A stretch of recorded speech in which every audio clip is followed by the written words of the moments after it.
Okay, friends, let's do this. This is part 3 of the Atomic Habits series, where I am basically just reading you what I highlighted in the book. If you're new here, go back a couple of episodes. Let's start with part 1, because I intro this series and I share part 1, which is making it obvious. I covered making it attractive last week, and this week we are going to make it easy. I like this one, baby, because we got to make this stuff easy, do we not? Because if it's not easy, we're not going to do it. And that is the third law here in Atomic Habits. So let me go through this book here and tell you some things that I highlighted.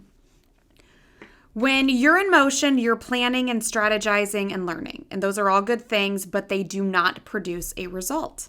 Action, on the other hand, is the type of behavior that will deliver an outcome. If I outline 20 ideas for articles that I want to write, that is motion. If I actually sit down and write an article, that's action. Motion makes you feel like you're getting things done, but really you're just preparing to get something done. When preparation becomes a form of procrastination, you need to change something. You don't want to merely be planning. You want to be practicing. If you want to master a habit, the key is to start with repetition, not perfection. You don't need to map out every feature of a new habit. You just need to practice it. You just need to get your reps in. There's nothing magical about time passing with regard to habit formation. It doesn't matter if it's been 21 days or 30 days or 300 days. What matters is the rate at which you perform the behavior. You could do something twice in 30 days or 200 times. It's the frequency that makes the difference. Your current habits have been internalized over the course of hundreds, if not thousands, of repetitions. New habits require the same level of frequency. You need to string together enough successful attempts until the behavior is firmly embedded in your mind. Every action requires a certain amount of energy. The more energy required, the less likely it is to occur. And the less energy a habit requires, the more likely it is to occur. The greater the obstacle, that is, the more difficult the habit, the more friction there is between you and your desired end state. This is why it is crucial to make your habits so easy that you'll do them even when you don't feel like it. If you can make your good habits more convenient, you'll be more likely to follow through on them. One of the most effective ways to reduce the friction associated with your habits is to practice environment design. For example, when deciding where to practice a new habit, it's best to choose a place that's already along the path of your daily routine. Habits are easier to build when they fit into the flow of your life. I like to refer to this strategy as addition by subtraction. The phrase addition by subtraction is also used by teams and businesses to describe removing people from a group in order to make the team stronger overall.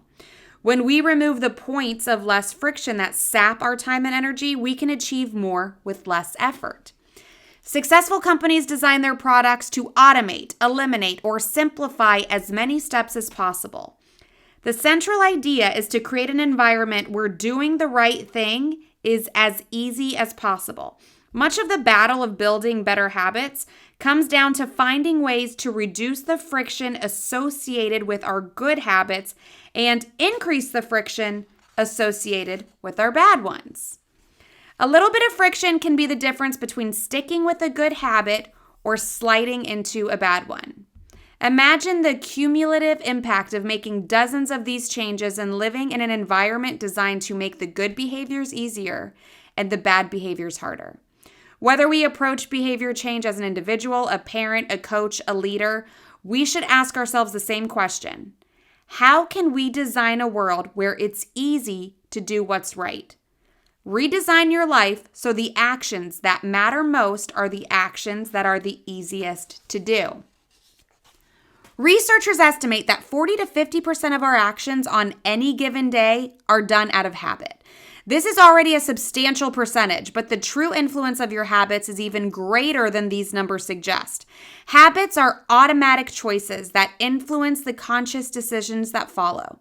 Yes, a habit can be completed in just a few seconds, but it can also shape the actions that you take for minutes or hours afterward. Habits are like the entrance ramp to a highway. They lead you down a path, and before you know it, you're speeding toward the next behavior. It seems to be easier to continue what you are already doing than to start doing something different. So the difference between a good day and a bad day is often just a few productive and healthy choices made at decisive moments. Each one is like a fork in the road, and these choices stack up throughout the day and can ultimately lead to very different outcomes. We're limited by where our habits lead us. This is why mastering the decisive moments throughout your day is so important. Each day is made up of many moments, but it is really a few habitual choices that determine the path you take. These little choices stack up, each one setting the trajectory for how you spend the next chunk of time. Habits are the entry point, not the end point. They're the cab, not the gym. Here is a 2-minute rule. Even when you know you should start small, it's easy to start too big. When you dream about making a change, excitement inevitably takes over and you end up trying to do too much too soon. The most effective way I know to counteract this tendency is to use the 2-minute rule, which states, when you start a new habit, it should take less than 2 minutes to do.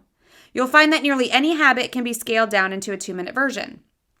Read before bed each night becomes read one page.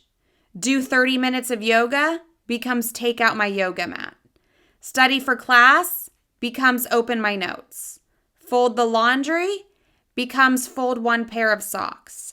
Run 3 miles becomes tie my running shoes. The idea is to make your habits as easy as possible to start. This is a powerful strategy because once you've started doing the right thing, it is much easier to continue doing it.